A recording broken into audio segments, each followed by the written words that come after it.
स्वागत है आप सभी का आप सबके अपने चैनल विद्या परिहार गुरुकुल में। इससे पहले हमने क्लास 11th मैथमेटिक्स का फर्स्ट चैप्टर देखा जिसका नाम था समुच्चय। ठीक है, अगर आपने इस वीडियो से पहले उन सभी वीडियोस को नहीं देखा तो ये वीडियो नहीं समझ में आएगा, क्योंकि हमने उस वीडियो में समुच्चय को बहुत ही अच्छे तरीके से और बहुत ही आसानी के साथ समझाया है। तो प्लीज़ गाइस, आप सभी इस वीडियो से पहले उस वीडियो को देख लें। अगर उस सारे वीडियो को नहीं देखना है तो भी कम से कम इस वीडियो को देख लें, आपके स्क्रीन पर दिख रहा होगा, इसका लिंक डिस्क्रिप्शन में दिया गया है।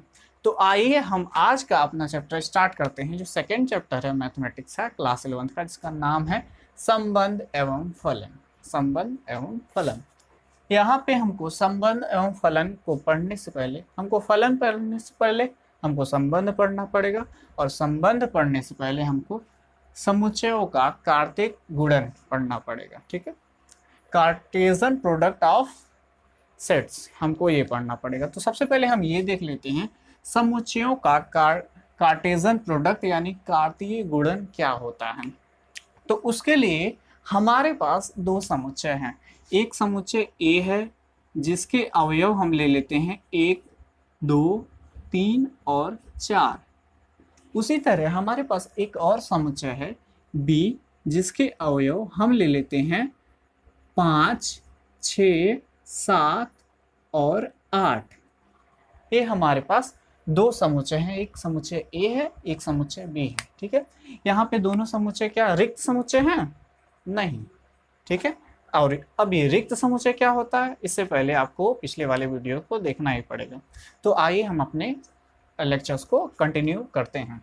ठीक है, अब हम इसका कार्टेशियन प्रोडक्ट क्या होता है यानी कार्तीय गुणन क्या होता है, तो उसको हम तब देखते हैं। पहले ये देखें ए क्रॉस बी, ए क्रॉस बी। यहाँ पे हम ए क्रॉस बी में ए के सभी अवयवों का युग्मन करेंगे यानी युग्म बनाएंगे, वो भी एक ही क्रम में। ठीक है, नहीं समझ में आया? चलिए अब हम समझाते हैं। अच्छा, पहला अवयव हम यहाँ से 1 लेते हैं, इसका हम 5 के साथ युग्म बनाते हैं, तो ये हो जाएगा 1,5। ठीक है, हमने 1 को लिया, 5 के साथ युग्म बनाया, अब हम 6 के साथ युग्म बनाएंगे, तो 1,6। अगला युग्म क्या बनेगा? 1,7 और 1,8। तो इसका युग्म बन गया सभी अवयवों के साथ। अब हम 2 का युग्म बनाएंगे 5, 6, 7, 8 के साथ। ठीक है, तो ये क्या बनेगा? 2,5, 2,6, 2,7, 2,8। ये हो गया दूसरे अवयव का बी के सभी अवयवों के साथ युग्मन। अब हम 3 यानी ए के तीसरे अवयव का हम युग्मन करेंगे। क्या होगा? 3,5, 3,6, 3,7, 3,8, 3,8। अब हम इधर लिख लेते हैं। हमने 1 का युग्मन कर लिया, 2 का युग्मन कर लिया, 3 का युग्मन कर लिया, और बचा क्या है? 4। अब हम इसका युग्मन करेंगे। ठीक है, तो ये रहा 4,5, 4,6, 4,7, 4,8। और ये हो गया ए के सभी अवयवों का बी के सभी अवयवों के साथ युग्मन। ये युग्मन समझ में आया? यही है ए क्रॉस बी यानी समुच्चयों का कार्टेशियन प्रोडक्ट यानी समुच्चयों का कार्तीय गुणन। अच्छा, अब हम इसके परिभाषा को देख लेते हैं ताकि और ही अच्छे तरीके से क्लियर हो सके। परिभाषा: दो समुच्चयों ए व बी, दो समुच्चय हैं हमारे पास ए व बी, जहां पे एक कंडीशन होना चाहिए, क्या? ए इज नॉट इक्वल टू 5 यानी ए 5 के इक्वल नहीं होना चाहिए। अब ये 5 क्या होता है? और ये अरिक्त समुच्चय होता है, यानी ए जो होना चाहिए अरिक्त समुच्चय होना चाहिए, रिक्त नहीं होना चाहिए। उसी तरह बी भी रिक्त समुच्चय नहीं होना चाहिए। अब ये रिक्त समुच्चय क्या होता है और अरिक्त समुच्चय क्या होता है, इसके लिए आपको पिछले वीडियोस को देखना ही पड़ेगा। तो कम से कम पहला वीडियो समुच्चय का देख लीजिए, जिसका लिंक आपको डिस्क्रिप्शन में मिल जाएगा। हाँ, तो दो समुच्चयों ए व बी का कार्तीय गुणन ए क्रॉस बी उन सभी क्रमिक युग्मों, अच्छा क्रमिक युग्मों यहाँ पे बोला गया, यहाँ पे हमने क्रम में लिया है, ए को हमने 5 के साथ, फिर 6 के साथ, फिर 7 के साथ, फिर 8 के साथ, क्रम से हमको युग्मन किया गया है, यानी इसका युग्म बनाया गया है। उसी तरह हमने 2 का युग्मन किया है 5, 6, 7 और 8 के साथ, तो हमने एक क्रम में इसका युग्मन किया, ठीक है, और यही है क्रमिक युग्मन, ठीक है। तो दो समुच्चयों ए व बी का कार्तीय गुणन ए क्रॉस बी उन सभी क्रमिक युग्मों का समुच्चय होता है, यानी ये जो क्रमिक युग्मों का हमने समुच्चय बनाया है, यही क्या होता है, ए क्रॉस बी, जिसका प्रथम अवयव ए से, जिसका प्रथम अवयव हमने ए से तथा द्वितीय अवयव बी से लेकर बनाया गया हो। यहाँ पे हमने प्रथम अवयव कहाँ से लिया है, ए से, द्वितीय अवयव सेकंड एलिमेंट कहाँ से लिया है, बी से। तो ये जो हमने क्रमिक युग्म के द्वारा हमने जो समुच्चय बनाया है, यही क्या है, समुच्चयों का कार्तीय गुणन। समझ में आया? यहाँ पे जब इसका जब परिभाषा लिखिएगा, जब इसका डेफिनेशन लिखिएगा तो ये भी लिख लीजिएगा, यानी हमने ए क्रॉस बी लिया है जिसके अवयव जो है वो ए कॉमा बी के युग्म के रूप में है। वेयर, इसका मतलब वेयर होता है उल्टा ए, मतलब जहाँ, जहाँ ए बिलोंग करता है कैपिटल ए यानी समुच्चय ए से, और बी अवयव बिलोंग करता है समुच्चय बी से, ठीक है। तो आप जल्दी से इसको नोट करिए, हम अगला देखते हैं। हम देखते हैं इसके कुछ इंपॉर्टेंट पॉइंट्स को, ठीक है। पहला पॉइंट नंबर 1, यदि एन ए यानी ए में अवयवों की संख्या, समुच्चय ए में अवयवों की संख्या p और बी में अवयवों की संख्या q, तो ए क्रॉस बी में कुल अवयवों की संख्या p इंटू क्यू होगी, यानी p गुणे q होगी। जैसे हमारे पास ए में 4 अवयव हैं, बी में कितने हैं, 4 अवयव हैं, तो ए क्रॉस बी में कितने अवयव होंगे, ठीक है। तो कितने अवयव होंगे, 4 गुणे 4 कितना होगा, 16, 4 गुणे 4 16 होता है, ठीक है। तो 4 गुणे 4 16। इसमें देख लेते कितने अवयव, 1 2 3 4 5 6 7 8 9 10 11 12 13 14 15 16, ठीक है। तो ए क्रॉस बी में कितने अवयव हैं, 16, ठीक है। अगला पॉइंट देखते हैं, दो क्रमिक युग्म समान होंगे, ठीक है। दो क्रमिक युग्म समान होंगे यदि a बराबर m b बराबर n हो, तो जो a dot a comma b होगा वो m कॉमा n के बराबर होगा। इस पे कुछ क्वेश्चन भी दिए हुए हैं, आप लोग बुक में देखेंगे तो दिखाई देगा, ठीक है। अगला देखते हैं, तीसरा, a क्रॉस a। अच्छा, आप लोग के सिलेबस में सिर्फ अगर ट्रिपलेट आए, इसको ट्रिपलेट बोलते हैं, ठीक है। तो अगर अब ट्रिपलेट आएगा तो केवल एक ही समुच्चय का आएगा, जैसे ए क्रॉस ए, इसमें ए क्रॉस बी क्रॉस ए ऐसा कुछ नहीं आएगा, हमेशा कोई अगर एक समुच्चय दिया होगा तो उसी का 3 बार क्रॉस किया जाएगा, ठीक है। तो देखते हैं, तो इसका समुच्चय जो बनेगा उसके अवयव होंगे ए कॉमा बी कॉमा सी, जहाँ ए बी और सी तीनों की तीनों ए से ही बिलोंग करेंगे, यानी ए के ही अवयव होंगे, ठीक है। तो ए कॉमा बी कॉमा सी एक क्रमिक त्रिक कहलाता है, ठीक है।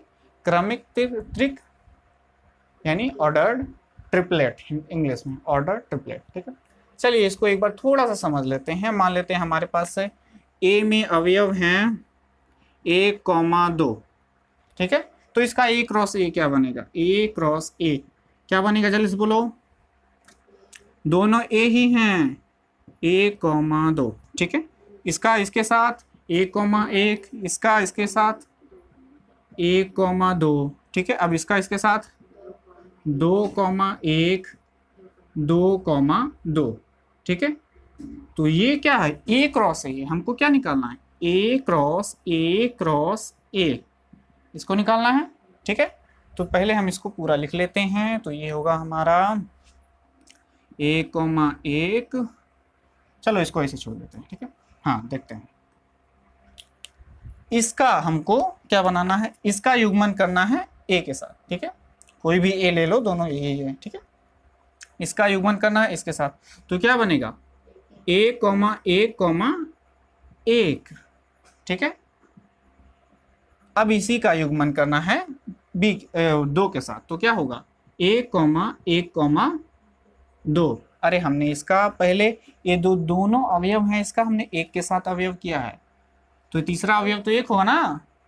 उसी तरह दोनों अवयव फिर दो के साथ युग्मन किया है, तो 1,1,2 होगा। ठीक है, अब हम इसका युग्मन करेंगे इसके साथ, तो क्या होगा 1,2 तो इसी में है, अगला अवयव इसमें से आ जाएगा, तो 1,2,1 हो जाएगा। अगला क्या बनेगा बताओ, बोलो। 1,2,2 अगला क्या बनेगा, अब हम इसका युग्मन करेंगे। ठीक है, हमने इसका इसके साथ और इन दोनों के साथ पेयरिंग कर ली है, यानी युग्मन कर दिया है। अब हम इसका देखेंगे, तो ये क्या हो जाएगा 2,1,1 होगा।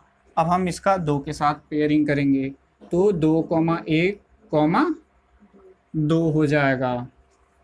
ठीक है, इसका पेयरिंग हो गया। अब हम इसका भी पेयरिंग हो गया। अब हम इसका देखेंगे, तो ये क्या हो जाएगा 2,2 अगला 1।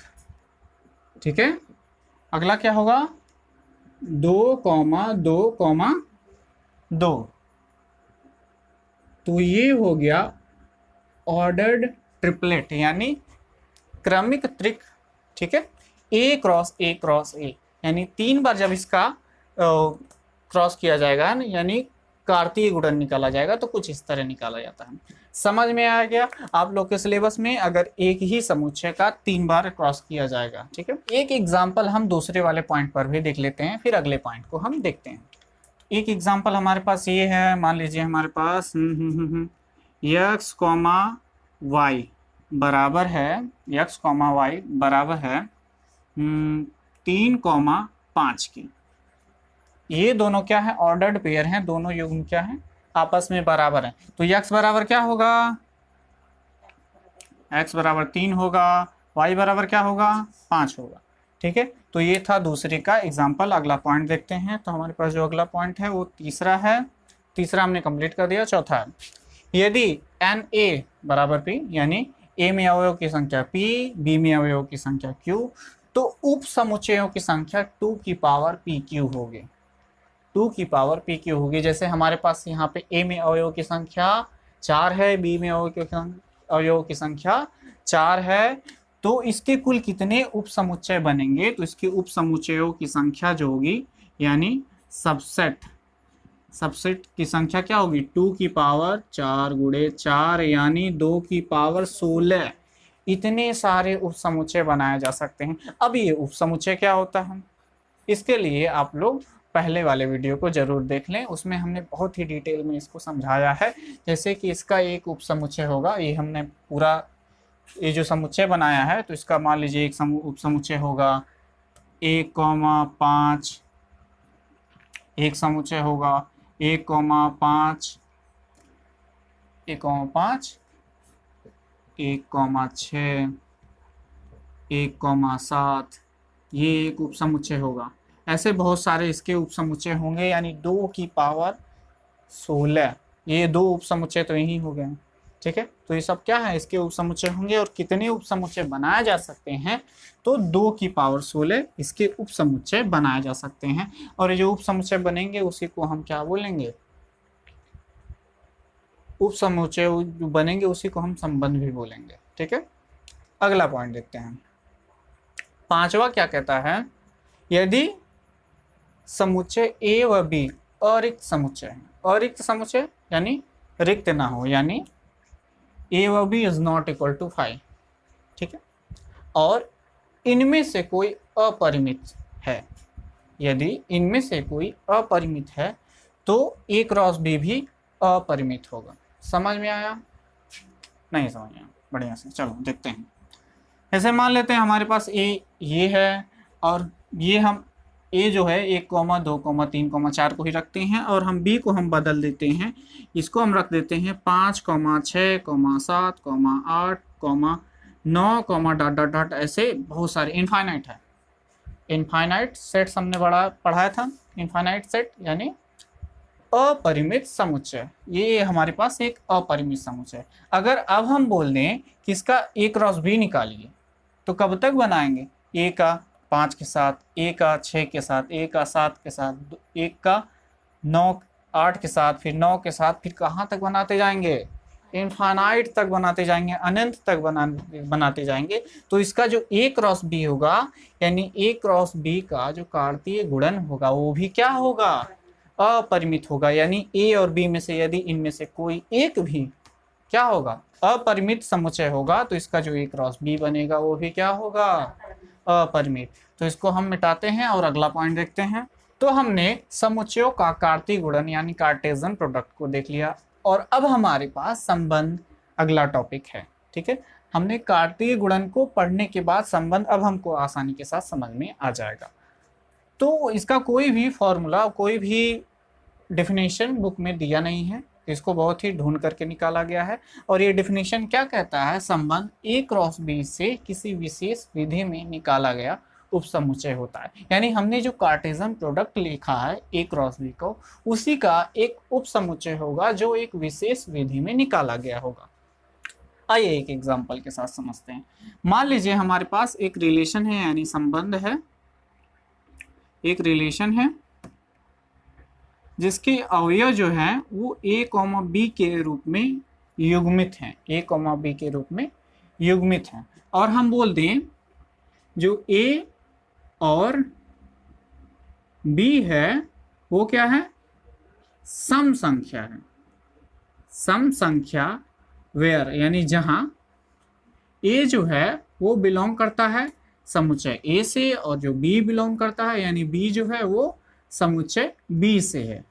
ठीक है, तो इसका रिलेशन क्या होगा, यानी इसका उपसमुच्चय क्या होगा, हमको इसी में से उपसमुच्चय निकालना है। क्या बनेगा, ये था समुच्चय निर्माण रूप, इसका रोस्टर रूप क्या बनेगा, बोलो। ए और बी क्या होना चाहिए, सम संख्या होना चाहिए। तो ए और बी सम संख्या है, ये हाँ ये है, तो क्या है 2,6 ले सकते हैं। अगला क्या है 2,8 हम ले सकते हैं। अगला क्या बनेगा, हाँ 4,6 ले सकते हैं, और 4,8 ले सकते हैं। ठीक है, तो हमने क्या बोला था, जो हमारे पास एक रिलेशन होना चाहिए जिसमें a, b के रूप में युग्म होना चाहिए, और a और b सम संख्या होना चाहिए, जहां a जो है बिलोंग करता हो, यानी a समुच्चय a से होना चाहिए और b समुच्चय b से होना चाहिए। तो ये हमारे पास एक रिलेशन बनेगा। तो यही होगा संबंध, यानी क्या बोला गया था, a क्रॉस b से किसी विशेष विधि में निकाला गया उपसमुच्चय होता है। तो ये हमने विशेष विधि में से निकाला गया एक उपसमुच्चय है। एक और एग्जांपल देख लेते हैं। तो हमारे पास जो अगला है संबंध R2 ले लेते हैं, जिसमें बोला गया है हमारे पास एक उपसमुच्चय है जिसके अवयव a, b के रूप में है, और a और b विषम संख्या है। अब विषम संख्या ले लेते हैं। विषम संख्या है जहां a जो है वो समुच्चय a से है, और जो स्मॉल b है वो समुच्चय b से है। तो इसका रोस्टर रूप बताइए, रोस्टर रूप क्या होगा, बोलो। a, 5 और क्या होगा 1,7 होगा। अगला क्या होगा 3,5 होगा, और 3,7 होगा। और कोई होगा, ए और बी दोनों होना चाहिए, विषम होना चाहिए, दोनों के दोनों विषम है, और ए जो है स्मॉल ए है वो समुच्चय ए से है, और स्मॉल बी जो है वो समुच्चय बी है। तो यही है संबंध, यानी हमने ए क्रॉस बी से किसी विशेष विधि में निकाला गया उपसमुच्चय होता है। तो समझ में आया कि नहीं, आ गया। तो अब हम देखते हैं फलन। फलन हमने संबंध समझ लिया, कार्तीय गुणन समझ लिया। अब हम देखते हैं फलन क्या होता है। फलन भी एक संबंध ही होता है। वो कैसा संबंध होता है, एक ऐसा संबंध जिसमें किन्हीं दो क्रमिक युग्मों के प्रथम अवयव समान नहीं होते हैं। क्रमिक युग्मों के क्या होने चाहिए, प्रथम अवयव समान नहीं होने चाहिए। एक एग्जांपल समझते हैं। फलन को इंग्लिश में क्या बोलते हैं, फंक्शन। और यहाँ पे हमारे पास एक फलन होगा जो a to b होगा, यानी समुच्चय a से लेकर के b तक होगा। हमारे पास एक फलन है, मान लीजिए फलन f है, जिसके अवयव a कॉमा b के रूप में है, और b जो होना चाहिए मान लेते हैं a+4 है, और एक और जहां a जो है वो समुच्चय a से है और स्मॉल b जो है वो समुच्चय b से है। ठीक है, तो ये था समुच्चय यानी फलन निर्माण रूप। अब हम इसका रोस्टर रूप लिखेंगे, वो क्या बनेगा बताओ जल्दी से। b जो होना चाहिए वो a+4 होना चाहिए, इसमें देखेंगे। ठीक है, b क्या होना चाहिए, a+4 होना चाहिए। ठीक है, चलो देखते हैं। और ये क्या होता है, एक संबंध ही होता है, ये भी याद रखना। ठीक है, हाँ, तो a मान लेते हैं हम 1 लेते हैं, तो b कितना होगा, 5 होगा, 1,5 था। ठीक है, चलो अगला देखते हैं। अगर हम a जो है वो 2 लेते हैं तो b कितना होगा, 6 हो जाएगा, 6 हो जाएगा, 2,6 यहाँ पे है। चलो अगर हम a 3 लें तो b कितना हो जाएगा, 7 हो जाएगा, 3,7 यहाँ पे है। चलो अगर हम a 4 लें तो b कितना हो जाएगा, 8 हो जाएगा, 4,8 है। हाँ, और अगर हम a 5 ले तो b कितना हो जाएगा, 9 हो जाएगा। तो ऐसा कोई इसमें है नहीं है, तो हम इसको बस यहीं तक रहने देंगे। ठीक, तो यहाँ पे हमारे जो परिभाषा है, जिसका डिफिनेशन है, उसका क्या कहता है, एक ऐसा संबंध, ये भी एक संबंध है।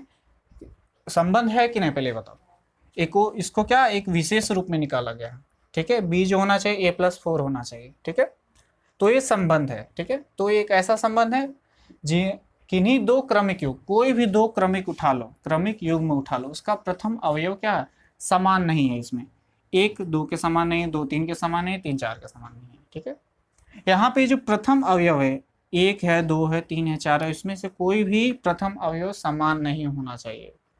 तो क्या कहलाएगा, ये फलन कहलाएगा। समझ में आया, फलन क्या होता है, एक ऐसा संबंध जिसमें किन्हीं दो क्रमिक युग्मों के प्रथम अवयव समान नहीं होते हैं। तो ये क्या एक फलन है। अच्छा, एक संबंध है कि नहीं है, क्योंकि इसे एक विशेष रूप में निकाला गया है a क्रॉस b से। ठीक है, ये पहला डिफिनेशन था। दूसरा डिफिनेशन क्या कहता है, समुच्चय a का प्रत्येक अवयव समुच्चय b में केवल एक ही प्रतिबिंब बनाता है। अब इसको समझने से पहले हम प्रतिबिंब क्या होता है हम उसको समझ लेते हैं।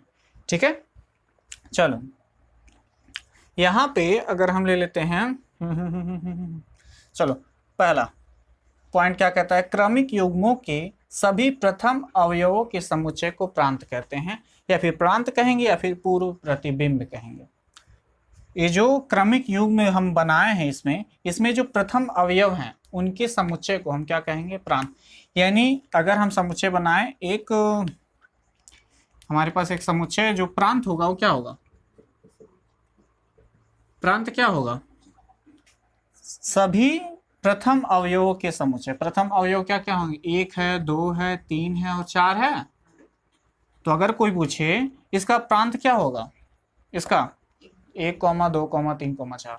ठीक है, अच्छा अगर मान लो पूछ ले कि इसका पूर्व प्रतिबिंब क्या हुआ, तो यही पूर्व प्रतिबिंब होगा। ठीक है, अगला पॉइंट, क्रमिक युग्मों के सभी द्वितीय अवयवों के समुच्चय को परिसर या प्रतिबिंब कहते हैं।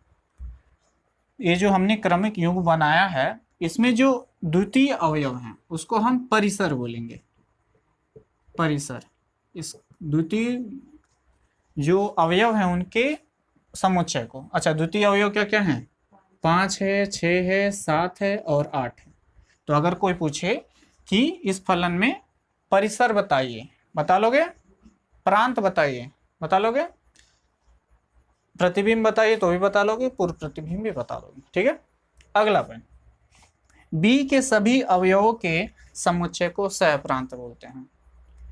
जनरली ज्यादा लोग को क्या होता है कि जो प्रांत और परिसर में डिफरेंस नहीं समझ में आता है, कि यहाँ पे क्या बोला है, बी के सभी अवयवों के समुच्चय को, बी के जितने अवयव हैं, 5 है, 6 है, 7 है और 8 है, इसको हम क्या बोलेंगे, सहप्रांत, इंग्लिश में कोडोमेन।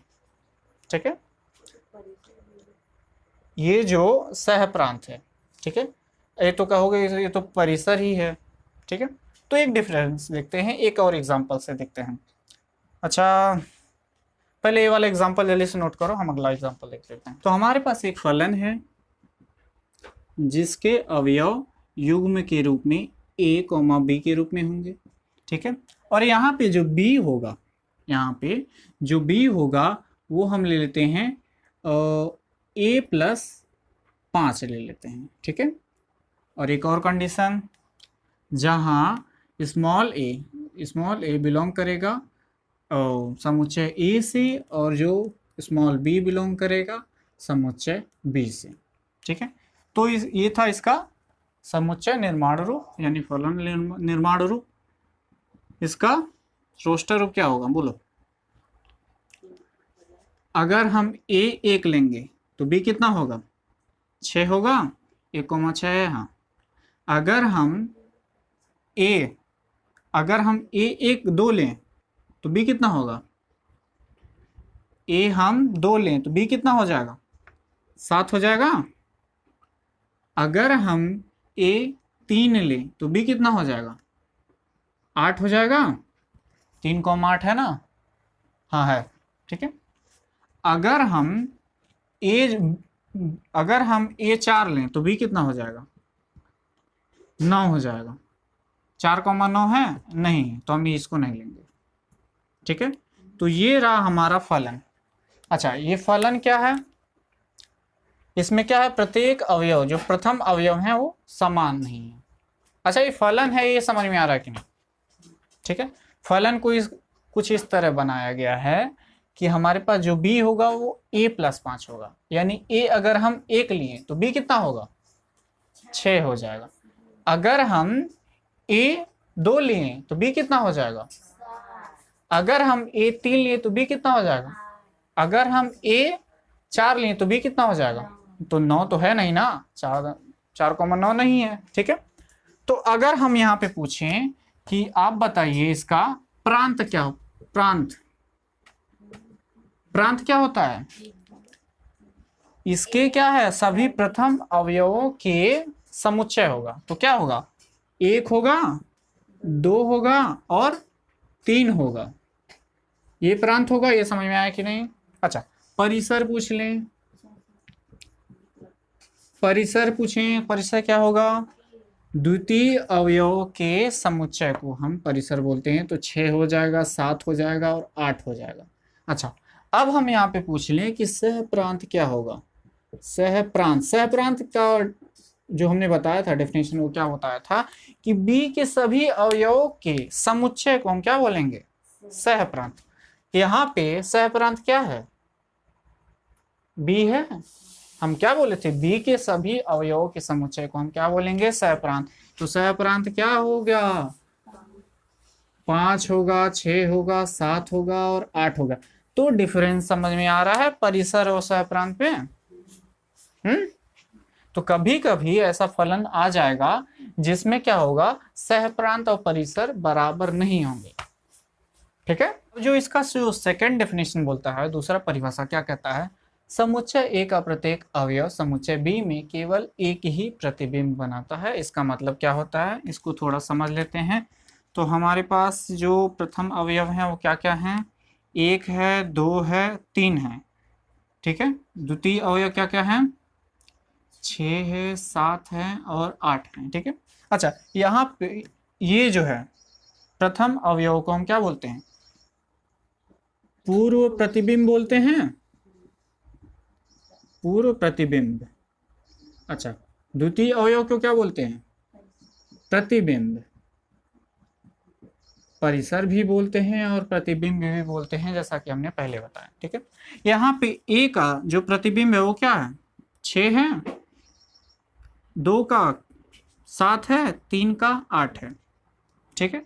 तो यहाँ पे क्या बोला है? समुच्चय A का प्रत्येक अवयव, ये जो A मान लेते हैं अवयव, समुच्चय B में केवल एक ही प्रतिबिंब बनाता है, एक ही प्रतिबिंब बना रहा है, ठीक है।